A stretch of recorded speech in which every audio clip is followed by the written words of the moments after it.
Жагсаалтын гишүүд бүтэхгүй нэ. Монгол Ардын намын жагсаалтын нэгээр гишүүн болсон Лувсан Жамц. Бурхны дуудлагаар Монголд ирлээ.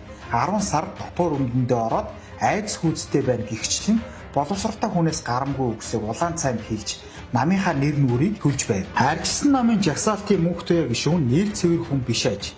Багш нарын үлдвэчний эвлэлийн нэр барьж 4 үнчин хүүхдэд хандвар байр авч өгсөн. Өөрөө дүүгнэж том игчийн бүтэхгүй охин гих нэрийдлэр 3 дүүгэн зүүн хараагийн сумын сургууль руу явуулсан байжээ. Зарим иргэдийн хэлдгээр тэр үнэхээр мэдлэггүй хориг хоромзон гишүү юм. Иргэний зориг ногоо намын наара цоо ирүүлэх юм мөн үү? Игчүүд эмэгтэйчүүдээс дэмжлэг гуйж дуу хоолойч нь болъё гэж гишүүн болчоод буудаггүй мөнхийн албан тушаалд очисон юм шиг ээжүүд рүү ёс босуу гэж дайрлаа. Ийм сайхан ирийн дор алцааж хэвдэх нь хувьтай юм. Харж баясахгүй юу даа гэж эгчүүд эмэгтэйчүүдийг дахин доромжллоо. Хүн намын жагсаалтанд багтаж улсын хуралд орсон найдлаа намын журмын нөхөр Наранбаярыг зодсон гэх мэдээлэл хэвлэлээр шуугж байна. Наранбаяр сайд зодоо болоогүй миний хөмсөг задарч 2 оёо тавилсан.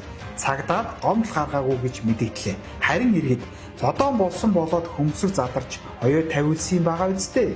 Зүгээр байхад хүмсэг задрахгүй ажил хийж буй хүнд атаархдаг жагсаалтын бэртгчин гишүүн огцор хэмээн иргэд сэтгэгдэл маш ихээр бичиж байна лээ.